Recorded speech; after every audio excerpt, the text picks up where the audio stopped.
বিসমিল্লাহির রহমানির রহিম। খুনার দেউলি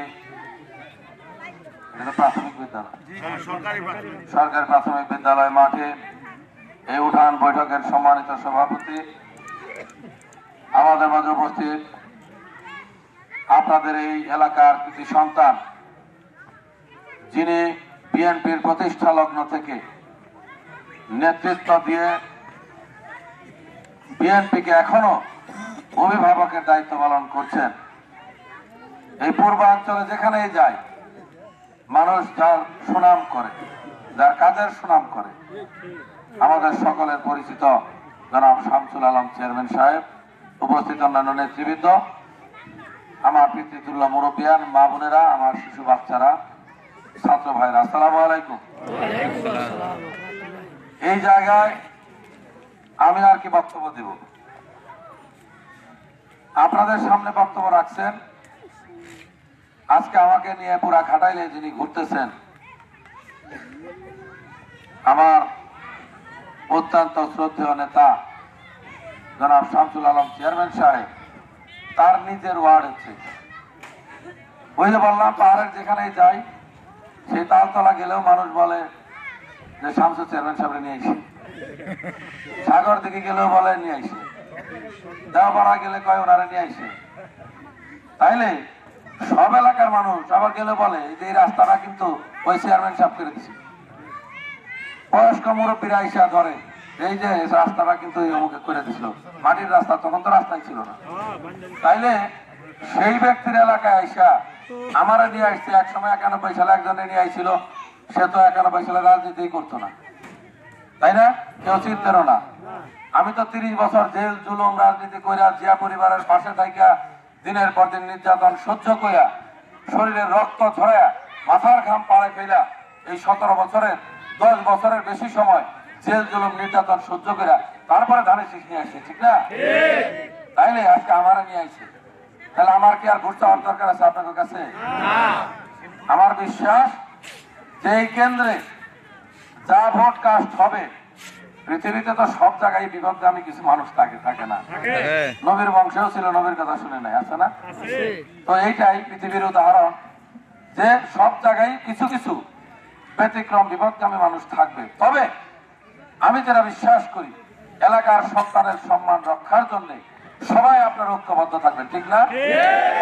আমার সম্মান ওনার সম্মান ও আমার সম্মানের সাথে জড়িত, ঠিক কিনা?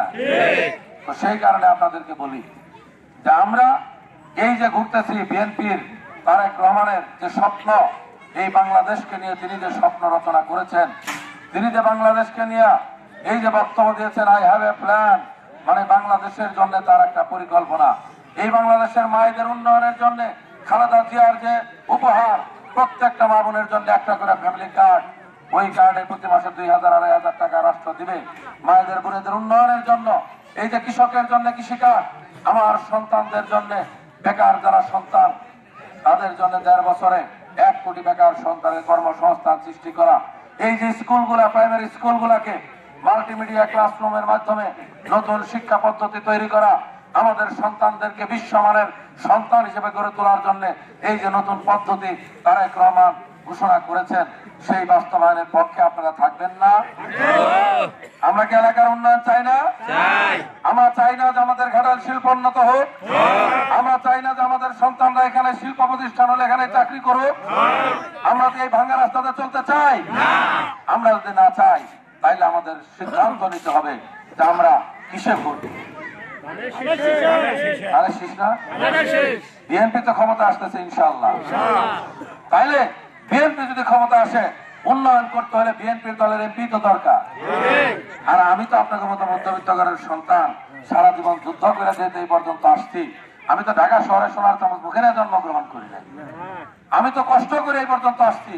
এই 5টা বছর প্রত্যেকটা ভাঙা রাস্তায় রাস্তায় আমি ঘুরছি, দেখছি আমার কি করা দরকার। যেহেতু দল আমার দায়িত্ব দিলে, আমাকে ধানের শীষ দিছে, আপনারা যদি সম্মান দেয় পাস করান, কাজ তো আমার করতে হবে। 5 বছর পরে যদি চেয়ারম্যান সবাই বাসা রেখে এসে কয় মাফ করে দেন, আপনারা মানবেন? এখন 5 বছর পরে আমার এখন যে বয়স, যে কাজ করতে পারো, 70 বছর বয়স কি মানুষ পারবে? কাজ করার বয়স আছে? আছে না? আর একটা জিনিস, যে ব্যক্তির একটা দল 6 বার ধানের শীষ দিছিল, আল্লাহ যারা শুকরিয়া বলতে কিচ্ছু দেয় না। মানুষের তো একটা শুকরিয়া থাকে মুরব্বীরা। একটা সন্তানরা আপনি বারবার দিলেন, 30-40 বছর দিলেন, তার বাইরে কিছু দিবেন না?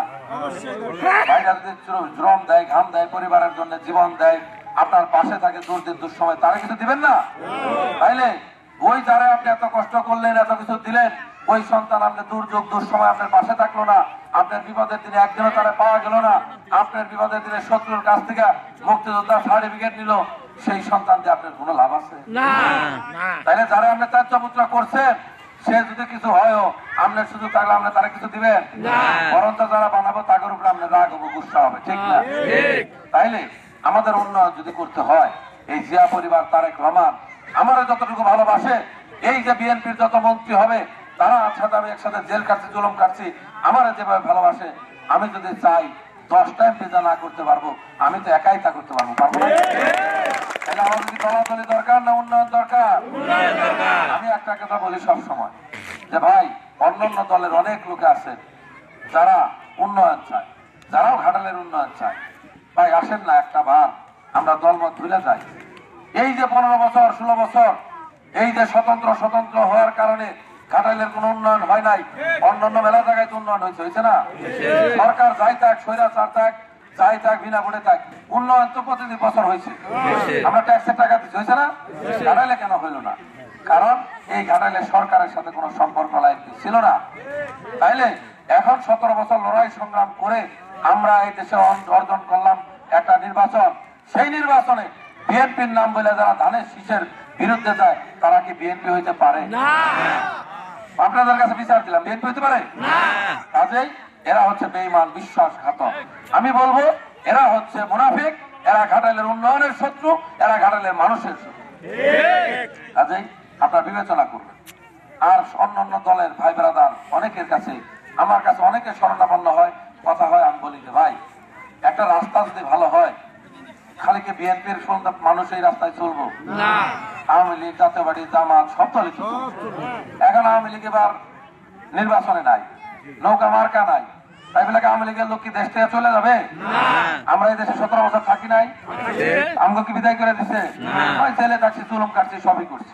তাইলে আমরা যেহেতু এই সমাজে বাস করব, আমাদের নেতা তারেক রহমান আমাদেরকে একটা শিক্ষা দিয়েছেন, আমাদেরকে বলছেন যে আমরা অতীতের হানাহানির রাজনীতির দিকে আর আমরা যেতে চাই না। আমরা এই দেশটাকে আগায় নিতে চাই। অতীতের এই হানাহানির রাজনীতি বাদ, আমাদের সামনে রাজনীতি হবে উন্নয়নের রাজনীতি, রাজনীতি হবে জনগণের জন্য রাজনীতি, রাজনীতি হবে আমাদের সন্তানদের চাকরি, সন্তানদের ভালো লেখাপড়া করানোর রাজনীতি। আর আমি এই যে দেখেন, জীবনে 200 মামলা নিয়ে পলাতক জীবনযাপন করছি, দিনের পর দিন জেলে পলাতক, ক্রসফায়ার আসামি হয়ে কত দেশে পলায় থাকলাম, জীবন রক্ষা করলাম। আপনাদের এলাকায় অনেক প্রবাসী আছে না? হ্যাঁ, তাদের কাছে জিজ্ঞেস করবেন বিদেশ জীবন কত কষ্ট। আমি এই প্রবাসী ভাইদের সাথে বিদেশে থাকছি 3 বছর, মালয়েশিয়া, সিঙ্গাপুর, সৌদি আরব, তারপরে আপনার ইন্ডিয়া, ইন্দোনেশিয়া, শ্রীলঙ্কা, জীবন বাঁচাইতে। আমার ক্রস ফায়ারে দেবো, আমি কি করবো? আমি পলে আসছিলাম। এই যে আমাদের প্রবাসী ভাইরা, তারা যে কি অবর্ণনীয় কষ্ট করে, দিন রাত পরিশ্রম করে টাকাটা কামাই করে বেতনটা পাই বাইতে পারে, নিজেরা কত কষ্ট করে খায়, বাইরে খাইলে যদি 2টা বেশি খরচ হয়, এই জন্য 16 ঘন্টা কাজ করে আবার নিজেরা দেখায়। আমরা তো মনে করি পোলা একটু সময় চেয়ে না, আমরা ঠিক মতো টাকা দেয় না, কত গুসা না? কিন্তু তাদের কষ্টটা কিন্তু আমরা দেখি না। তাদের কাছে জিজ্ঞেস করবেন বিদেশ জীবন কত কঠিন।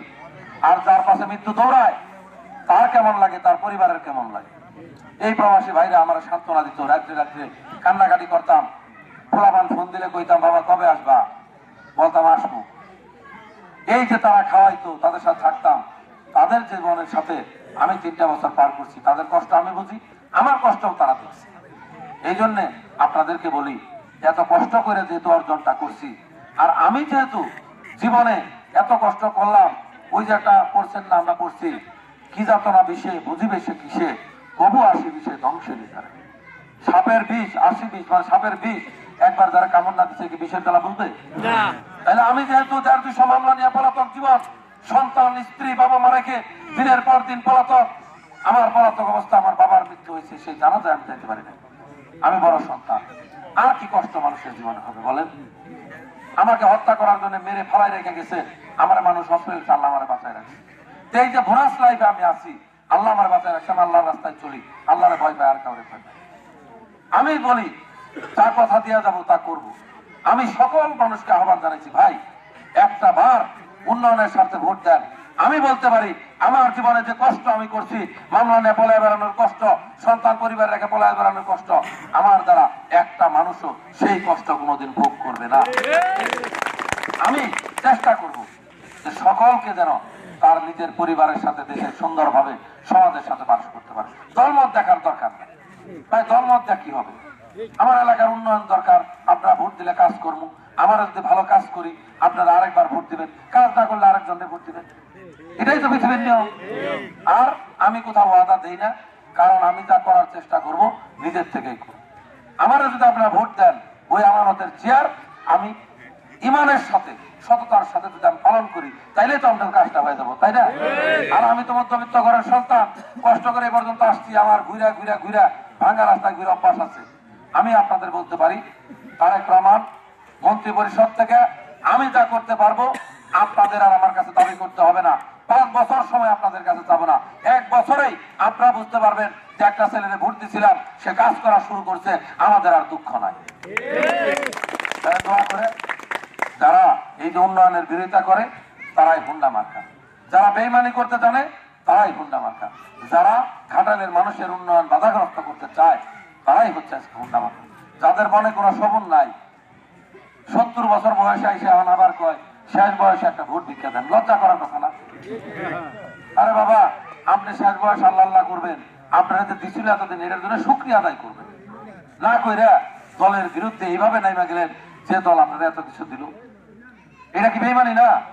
কাজে এই বেইমানদের কি বিচার হওয়া উচিত, এটা আপনাদের কাছে বিবেকের কাছে ছেড়ে দিলাম। আমি শুধু বলবো আপনারা উন্নয়নের জন্য ভোট দেন, কাঁঠালের উন্নয়নের জন্য ভোট দেন, একটাবার ভোট দেন। আমি ইনশাআল্লাহ আপনাদের সন্তান হিসেবে উন্নয়ন সহ আধুনিক ঘাটাল আপনাদেরকে দিয়ে যাব। প্রত্যেকটা নাগরিকের জন্য নিরাপদ ঘাটাল উপহার দিব। আমাদের মেয়েদের জন্য, আমাদের মা বোনদের জন্য, সকল দলের নাগরিকের জন্য ঘাটাল হবে একটা নিরাপদ এলাকা। সেই ওয়াদা করে আপনাদের সকলের কাছে 12 তারিখে ধানের শীষ প্রতীকে ভোট চেয়ে আপনাদের দোয়া চেয়ে আমার বক্তব্য শেষ করছি। খোদা হাফেজ। বাংলাদেশ জিন্দাবাদ। শহীদ রাষ্ট্রপতি জিয়াউর রহমান অমর হোক। দেশনেত্রী বেগম খালেদা জিয়া অমর হোক। তারেক রহমান জিন্দাবাদ। আসসালামু আলাইকুম ওয়া রাহমাতুল্লাহ।